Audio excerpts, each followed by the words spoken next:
नेपाल के कई इलाकों में भारी बारिश से जनजीवन प्रभावित है। झिंगराना और डोटी में 97.6 मिलीमीटर तक बारिश दर्ज की गई है। लगातार बारिश के चलते नदियों और नालों का जलस्तर बढ़ने की आशंका बनी हुई है। नेपाल में बाढ़ और आपदा का कहर जारी है। इस प्राकृतिक आपदा में मरने वालों का आंकड़ा 160 तक पहुंचने की खबर है। राहत और बचाव अभियान लगातार चलाया जा रहा है। नेपाल की बाढ़ में 468 पर्यटकों के लापता होने की खबर ने चिंता बढ़ा दी है। इनमें बड़ी संख्या विदेशी पर्यटकों की बताई जा रही है। रिपोर्ट के मुताबिक पश्चिम बंगाल के 32 और तमिलनाडु के 37 पर्यटक भी लापता बताए जा रहे हैं। नेपाल में लापता भारतीयों के परिजनों की मदद के लिए ओडिशा सरकार ने कंट्रोल रूम बनाया है। सरकार का कहना है कि प्रभावित परिवारों को जरूरी जानकारी और सहायता उपलब्ध कराने की कोशिश की जा रही है। नेपाल की फ्लैश फ्लड के बाद उत्तर प्रदेश में भी अलर्ट जारी किया गया है। गंडक नदी के जलस्तर पर लगातार नजर रखी जा रही है। हालांकि सिंचाई विभाग ने फिलहाल लोगों से घबराने की जरूरत नहीं बताई है। 18 वर्षीय नेहा फकीर के कथित अपहरण मामले में अमेरिकी सांसदों ने पाकिस्तान को पत्र लिखा है। इस मामले को लेकर अंतर्राष्ट्रीय स्तर पर भी चिंता जताई जा रही है। मुख्यमंत्री योगी आदित्यनाथ लखनऊ में युवाओं के बीच पहुंचे। रिपोर्ट के अनुसार उन्होंने युवाओं से मुलाकात के दौरान अगले 6 महीनों में 1 लाख भर्तियों का ऐलान किया है। इस खबर ने रोजगार की तैयारी कर रहे युवाओं में उम्मीद जगाई है।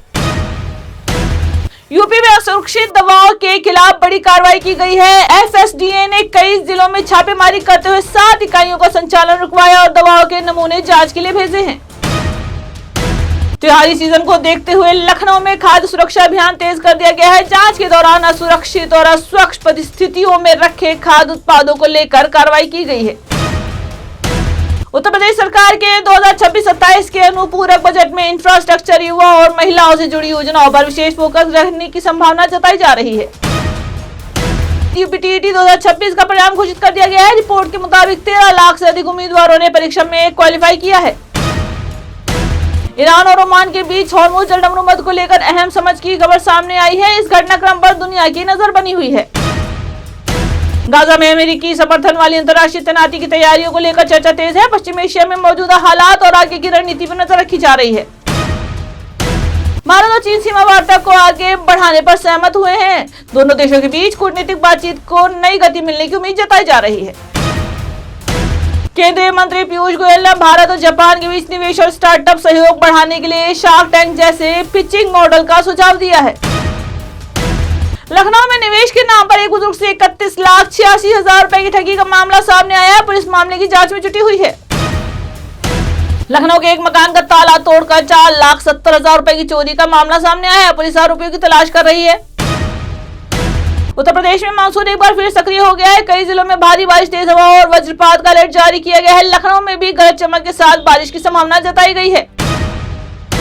27 अगस्त के राष्ट्रीय और अंतर्राष्ट्रीय घटनाक्रम में मौसम और आपदा सबसे बड़ी खबर बनी हुई है। नेपाल और उत्तर भारत के हालात पर विशेष नजर रखी जा रही है। लखनऊ और पूरे उत्तर प्रदेश में भी भारी बारिश और बिजली गिरने की चेतावनी को लेकर लोगों को सतर्क रहने की सलाह दी गई है। देश के 14 राज्यों में मानसून की कमी ने चिंता बढ़ा दी है। इसका असर कृषि और जल संसाधनों पर पड़ने की आशंका है। आने वाले दिनों में मानसून की स्थिति पर खास नजर रहेगी।